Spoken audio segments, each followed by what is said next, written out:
Your so-called luxury apartment might actually be one of the loudest places you'll ever live. And honestly, the reason isn't bad neighbors. It's the walls. Developers love to advertise premium living, with floor-to-ceiling glass, designer finishes, and smart technology.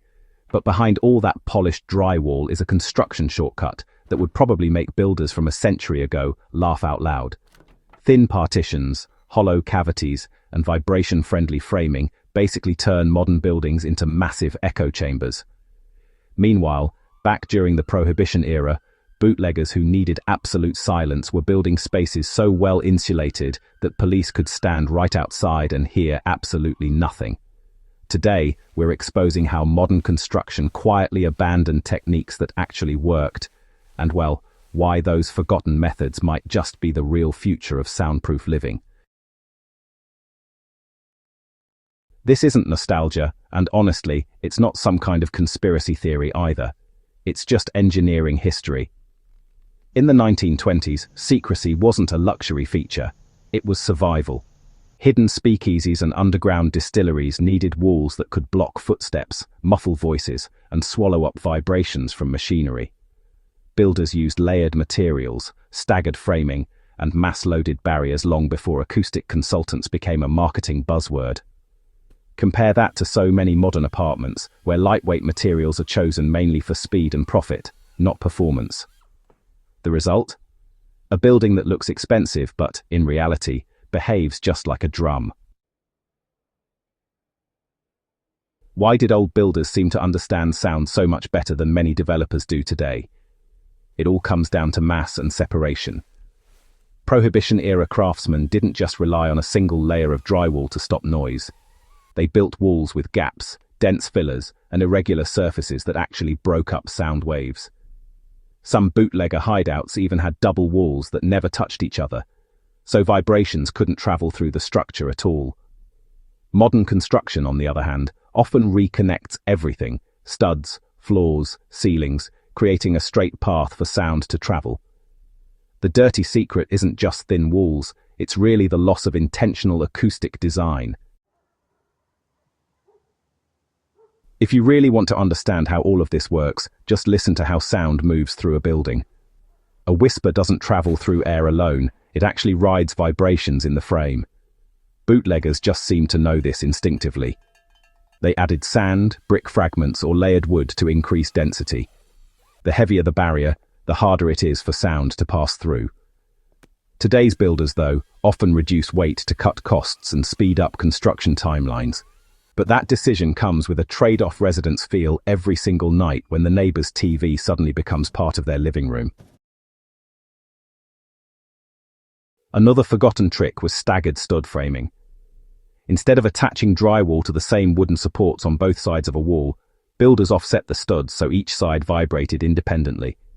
This simple shift drastically reduced sound transfer, yet it's rarely used in standard modern apartments because it requires more planning and slightly higher material costs. For historians and survival-minded viewers, this is where the past reveals something powerful. Sometimes older methods were more efficient because they were designed around function, not appearance. You don't need a hidden speakeasy to apply these ideas today. If you're renovating a room, start by adding mass rather than just more layers of the same material. A bookshelf filled with dense objects, for example, can act as a partial sound barrier when placed against a shared wall. Adding a secondary frame that doesn't directly touch the original wall, even a few centimeters away, can break vibration paths. These aren't gimmicks, they're scaled-down versions of the same principles used a century ago. Another Prohibition-era lesson modern builders ignored is the power of irregular surfaces. Flat, smooth drywall reflects sound like a mirror reflects light. Bootlegger builders sometimes used textured layers, angled panels, or hidden cavities that trapped echoes before they reached the outside. Today, acoustic panels mimic this concept, but the original designs were often built directly into the structure itself. The takeaway isn't to rebuild your apartment, it's to understand why adding varied surfaces, thick curtains, or layered materials changes how sound behaves in a room. So why did these techniques disappear? The answer is speed. After World War II, housing demand exploded, and construction shifted towards standardized, lightweight methods that could be assembled quickly. Over time, acoustic craftsmanship became a niche specialty rather than a baseline expectation. Developers learned that buyers prioritize appearance over structural performance, and marketing replaced engineering as the main selling tool. The irony is that the so-called modern approach often performs worse in everyday living conditions than methods used nearly 100 years ago. What makes this story more than a history lesson is how it reframes what luxury should mean. True comfort isn't just marble countertops or smart thermostats, it's silence, privacy, and a sense of control over your environment.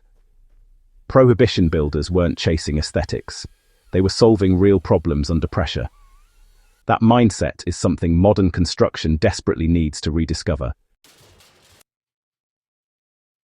As this series continues, we'll break down more forgotten engineering techniques that history quietly buried not because they failed, but because they didn't fit the speed-first model of modern development. If you're tired of thin walls, hollow construction, and marketing buzzwords disguised as innovation, you're in the right place. Subscribe, share this with a fellow history enthusiast, and stay tuned, because sometimes the strongest ideas aren't new at all. They're just waiting behind the walls we stopped questioning.